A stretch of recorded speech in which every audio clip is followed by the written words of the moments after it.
সকাল 7:30 বাজলেই রাকিবের স্কুলে যাওয়ার সময়, কিন্তু রাকিবের ঘুম ভাঙে 7:30টায়। আর ঘুম থেকে উঠেই তার প্রথম কথা, আজকে স্কুল বন্ধ।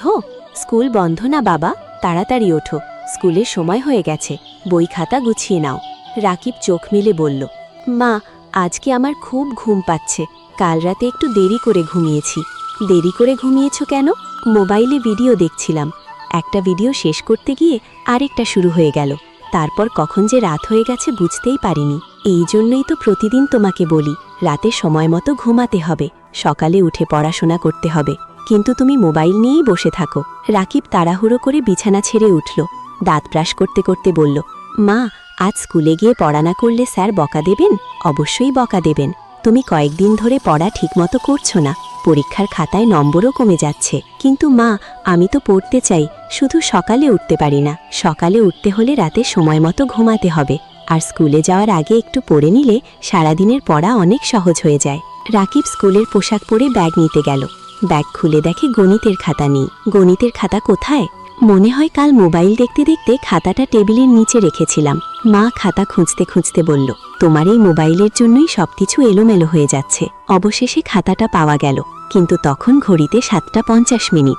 এখন আর নাস্তা করার সময় নেই, একটু খাবার নিয়ে যাও, আর রাস্তা দিয়ে সাবধানে যেও। রাকিব দৌড়ে স্কুলে গেল। স্কুলে পৌঁছে দেখে প্রার্থনা শুরু হয়ে গেছে। সে চুপচাপ লাইনে দাঁড়ালো। শিক্ষক বললেন, রাকিব তুমি আবার দেরি করেছো? স্যার আজ একটু দেরি হয়ে গেছে। শুধু আজ নয়, তুমি প্রায় প্রতিদিনই দেরি করছো। সময়ের মূল্য না বুঝলে পড়াশোনায় ভালো করা কঠিন। টিফিনের সময় বন্ধু বলল, রাকিব চল মাঠে খেলি। খেলবো, কিন্তু আগে আজকের পড়াটা বুঝে নি, কাল থেকে আর পড়া ফেলে রাখবো না। বন্ধু বলল, তুই হঠাৎ এত পড়ুয়া হয়ে গেলি কেন? কারণ আমি বুঝেছি, মোবাইল আর অলসতার জন্য নিজের পড়াশোনা নষ্ট করা ঠিক না।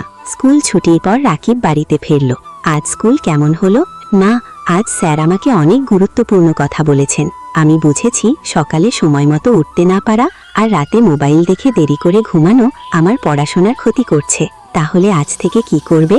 রাতে সময় মতো ঘুমাবো, সকালে ঘুম থেকে উঠে পড়া দেখব, 7:30 আগেই স্কুলে যাওয়ার জন্য প্রস্তুত হব। খুব ভালো, তবে মনে রেখো শুধু কথা দিলেই হবে না, নিয়ম মেনে চলতে হবে। আমি চেষ্টা করব মা, মোবাইল দেখব, কিন্তু পড়াশোনা শেষ করার পরে এবং নির্দিষ্ট সময়ে। মা বলল, এটাই ভালো অভ্যাস।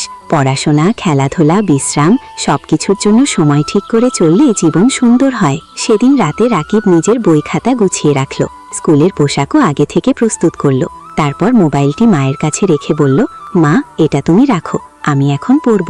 আজ তো আমার ছেলে সত্যিই বদলে গেছে। মা আজ আমি সময়ের আগেই বের হচ্ছি। এই তো আমার ভালো ছেলে। সময়কে সম্মান করলে সময়ও তোমাকে সফল হতে সাহায্য করবে। রাকিব, আজ তোমাকে বেশ পরিবর্তিত লাগছে। স্যার আমি বুঝেছি, অলসতা আর অতিরিক্ত মোবাইলের কারণে পড়াশোনা নষ্ট করা যায়, কিন্তু সময়ের মূল্য বুঝে চললে আবার ভালোভাবে পড়াশোনায় ফিরেও আসা যায়। মনে রেখো, সফল হতে হলে বড় কোনো কাজ দিয়ে শুরু করতে হয় না।